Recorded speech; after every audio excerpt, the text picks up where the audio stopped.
Everyone who dreams of retiring to Italy pictures the same thing, the cost. Cinque Terre, Portofino, maybe the Amalfi coast. But what if the best retirement in Italy isn't by the sea at all? I'm Italian, and after my recent video on Italy's hidden cities, I kept getting asked the same question: where can you actually retire? Not Capri, not Portofino, the real version of that life. So I went and asked my Italian friends, mostly in the north, for grounded truth on what daily life actually looks like, cross-checked against livability, rankings and real estate data. I then made a discovery. There are two Italian retirements. One is on the coast, but almost nobody talks about the second one, the mountains. I finally landed on a list of 12 incredible towns, 6 on the sea, 6 in the mountains. Let's dive in. By the way, if you're new here, every week I share updates and strategies when it comes to relocation, tax optimization, and building a sovereign life abroad. So make sure to hit subscribe to follow along and hit that like button if you've been enjoying this so far. It helps a lot.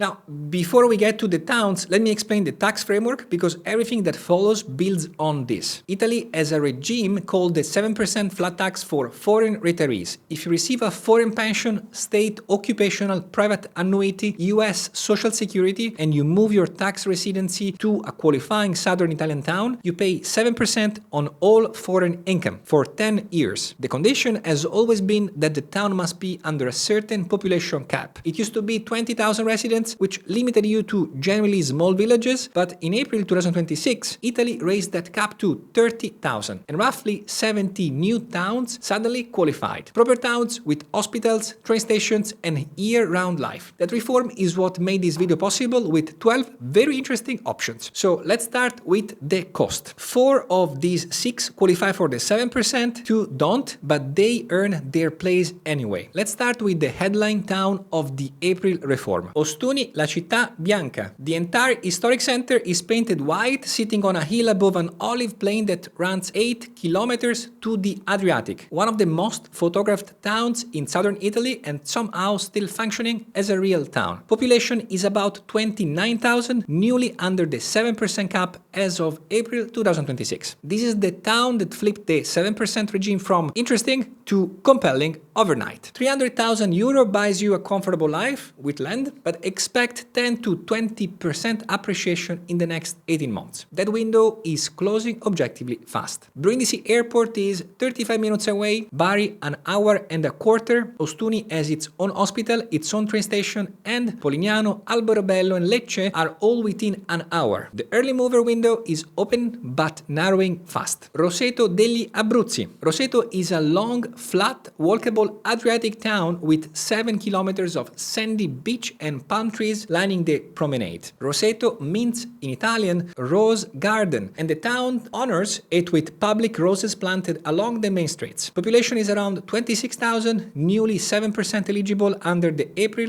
2026 reform. The surprise pick of the whole list, 250k here, buys you 110 to 150 square meters with sea views. Pescara Airport is 25 minutes away with Ryanair flights to 25 plus destinations and growing. Train to Rome takes 3 hours. June through September is lively. October through May will be calm but functional. Now, the Adriatic isn't the Tyrrhenian. The water is calmer, the beaches are sandy rather than rocky, and the sunset land behind you over the mountains rather than over the sea. Some prefer this, others don't. If I had to personally bet on one Abruzzo town for a real retirement, this is it. Pizzo Calabro, a medieval town perched on a cliff over the Tyrrhenian with the Aeolian Islands on the horizon at dusk and a fishing port that still feeds the town. 250,000 euro here buys a 150 square meter villa with sea views, probably the best value on the list. And here is a huge perk: Lamezia Airport is in 15 minutes away with Ryanair flights to 50 plus destinations across 19 countries. For a town this small, that connectivity is, in my view, a game changer. A friend's parents moved here from Milan 3 years ago, and she told me in Milan we knew the doorman. Here by month 4 we knew the baker, the butcher, the doctor, and the fishmonger, and anyone I would say in between. The honest part though, the winter will be quite here. November through March the rhythm slows and the restaurants reduce hours. Italian is essential, so best for retirees who want the lowest tax and the lowest euro per square meter combination on the list and don't mind a seasonal swing. Now let's add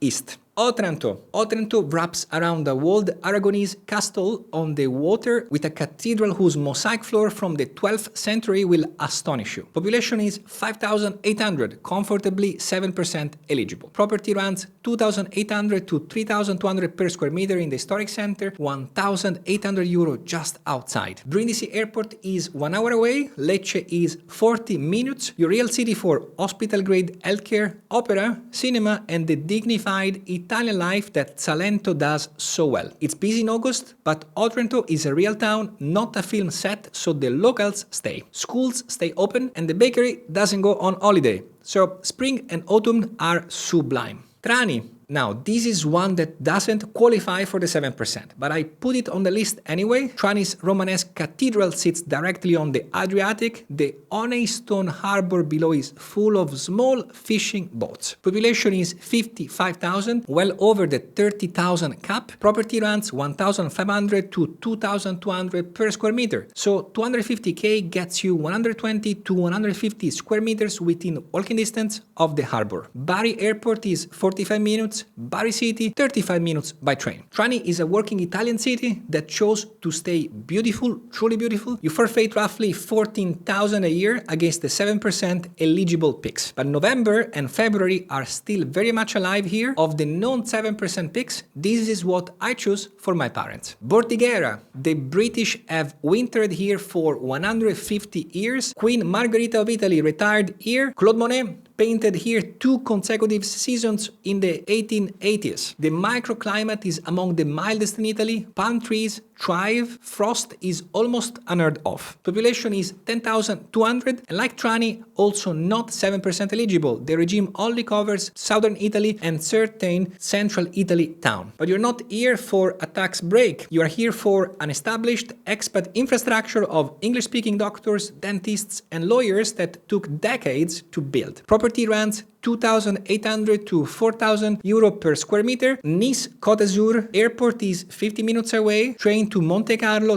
30 minutes when you want a different evening. Best for retirees who want France adjacent Mediterranean weather at half of Côte d'Azur price. So those are the 6 coastal picks. Now, the mountains, and these are the options that fly truly under the radar. By the way, if you are seriously considering relocating to Italy or anywhere else, I recently published something that might be of use: the ultimate guide to citizenship and residency programs in 2026. This was months in the making, every active program globally, current investment thresholds, real processing timelines, strategic combinations that actually work. 2025 changed everything. Many programs were terminated, extended, or increased in price. But new opportunities emerged that most people don't know about yet. The guide covers all regions and all active programs, as well as decision frameworks for which combinations make sense for your situation. If you're considering any move, Italy or otherwise, this is the resource you need. Link is in the description. Now let's talk about mountains. Everyone praises the Swiss Alps, but almost nobody outside Italy talks about the Italian ones. The Dolomites are on the Italian side, the same Mont Blanc and Matterhorn views as the French and Swiss approaches. Better food,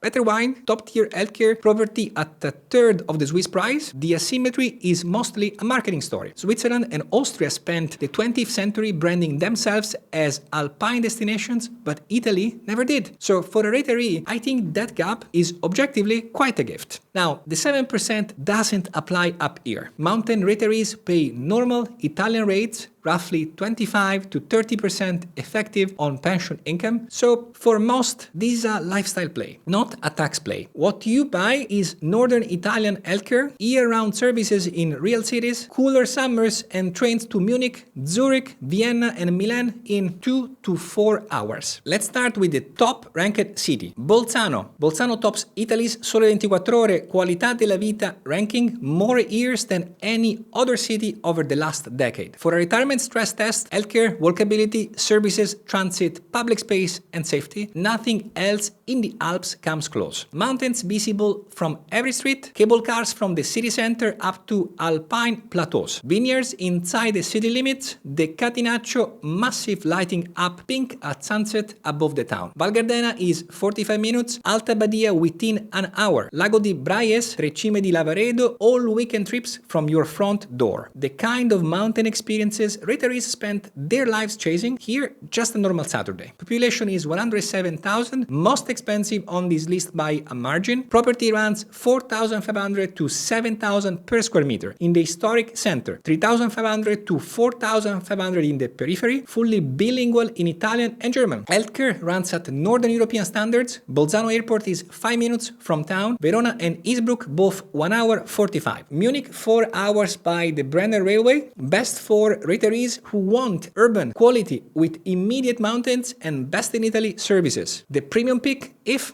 of course, budget allows. Merano. Northern Europeans have been retiring to Merano for 150 years. Sissi, the Habsburg Empress, recovered her health here. Ezra Pound spent his last years nearby. The microclimate is unusually warm for mountain Italy. Beyond the town, Valsenales, where Ozzy the Iceman was found, Stelvio National Park, the Ortier Range, all within an hour. Population is 41,000. Property runs 4.5 to 6,000 euro per square meter. In the historic center, 3,500 in the periphery. Like Bordighera on the coast, Merano has an established retiree infrastructure, English-speaking doctors, dentists, lawyers. Bolzano airport is 30 minutes, Innsbruck 1 hour 20. Hospital in town is one of the best in Italy. Now, here is where it gets interesting for people who don't want to learn German. Trento. Trento sits number 2 or 3 on most Italian livability rankings, just behind Bolzano. But it's a full Italian city, no German required. University, theater, cathedral, the Muse Science Museum designed by Renzo Piano, full hospital network surrounded by Dolomiti di Brenta, the Lago Rai and the Adamello. Population is 120,000. Property runs 3,000 to 4,500 per square meter in town. Notably cheaper than Bolzano. And the lifestyle is properly Italian. Sunday passeggiate on Piazza Duomo, Trento Dog sparkling at every aperitivo. For locals, it counts as non-alcoholic. Teroldego Reds with dinner. Verona airport is 1 hour, Lago di Garda 30 minutes south, Madonna di Campiglio within easy reach. Healthcare is among Italy's best. If Germany's hard pass for you, this is the better pick than Bolzano or Merano. Belluno. This is the value play in the mountains, a walled medieval city on a promontory with the Pelmo and the Schiara visible from the main piazza, the unofficial gateway to the eastern Dolomites. Population is 35,000, property runs 1,500 to 2,500 per square meter, among the cheapest real city picks on this entire list. Cortina is 1 hour east, Marmolada, Tre Cime di Lavaredo, all within 90 minutes. You get the Dolomites lifestyle at Po Valley price point. Venice airport is 1 hour and a half, hospital in town, train to Venice in 2 hours. Healthcare is good, but a notch below Trentino Alto Adige, and the town has lost population over 30 years, which is exactly why prices stayed reasonable, I would say. Best for retirees who want Dolomites access without the German, at Po Valley prices and year-round Italian life. And now the one with the Roman ruins. Aosta, surrounded by Mont Blanc, the Matterhorn, and Gran Paradiso, a Roman city, the Augustan Arch, the Roman theater, the original city walls, sitting in an alpine valley. Population is 34,000, property runs 2,000 euro to 3,200 per square meter, cheaper than Alto Adige and more real Italian in feel.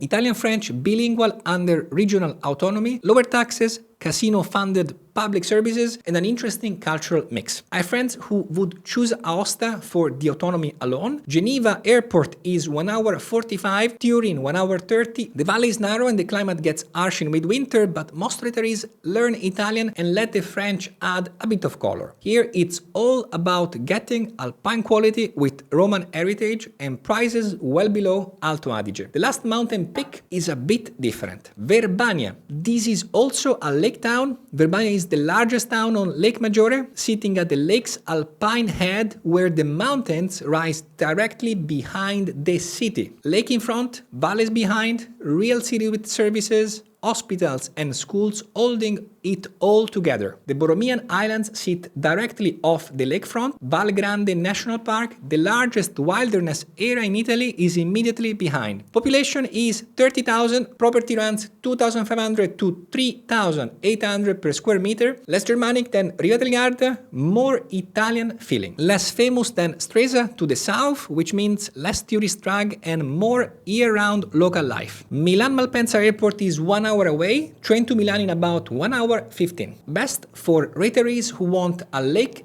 and mountain hybrid. Now, before you choose, there is one thing that's hard to put in spreadsheet, and it might be the thing that matters most. Healthcare. Trentino Alto Adige has consistently ranked number 1 in Italian regional healthcare for over a decade. Aosta Valley, Lombardy, Veneto and Piedmont round out the top 6. For a retiree at 65 plus, this matters more than tax savings or property prices. Specialist appointments in 1 to 2 weeks versus 6 to 8 weeks in small southern towns. Hospital quality at Northern European standards. The retirees I know who choose Bolzano or Trento say the same thing. In London, they waited 3 months for a specialist. Here, 10 days. New York charges $400 cash for a quick checkup. Here it's free. Now, the 7% saves you roughly 17 to 23k a year on average. So the mountain's healthcare quality might extend your active years by 5, so you decide in the end which trade matters more. Now, before I give you my picks, let me share my 3 rules if you're seriously considering any of this. Visit in February, not August. If the bakery is open, the streets are cleared, and dinner at 8 p.m. doesn't require 3 phone calls, well, the town is real. Hire a commercialista before you arrive. Always 100 to 150 euro a month, non-negotiable under the 7% regime. Especially non-negotiable if you're modeling the 300k non-dom path. Pick your language battle. Italian gets you everywhere. German is important in Alto Adige if you want full integration. Some English in Bordighera, Ostuni, Otranto, Bolzano and Merano. The rest is Italian only. So pick the town first, everything else follow. So if I had to pick just one of each, on the coast, Roseto degli Abruzzi if the economics matter most. Trani if you want the cathedral on the sea life, and the 7% isn't decisive. Trani is what I choose for my parents. In the mountains, Trento, best in Italy healthcare, mountains on every horizon, fully Italian with no German required. And for a fortunate few, the answer is to do both. Buy small in a 7% eligible southern town, summer in the mountains, and register where the tax math works. Italy doesn't market its mountains the way Switzerland does. It doesn't market its coastal retirement towns at all. And the April 2026 reform just made the map dramatically more interesting. 2 retirements, 1 country, that the sea gives you the tax play, the mountains gives you the healthcare play. And for those who can swing both, that might be the smartest setup of all. If you found this useful, subscribe. I will be covering every major jurisdiction and hidden gem for location-independent people, the real numbers, the real trade-offs, zero fluff. Drop a comment below and tell me, sea or mountains, what's your preference? Or perhaps are you aiming to do both? Thanks for watching and ciao for now.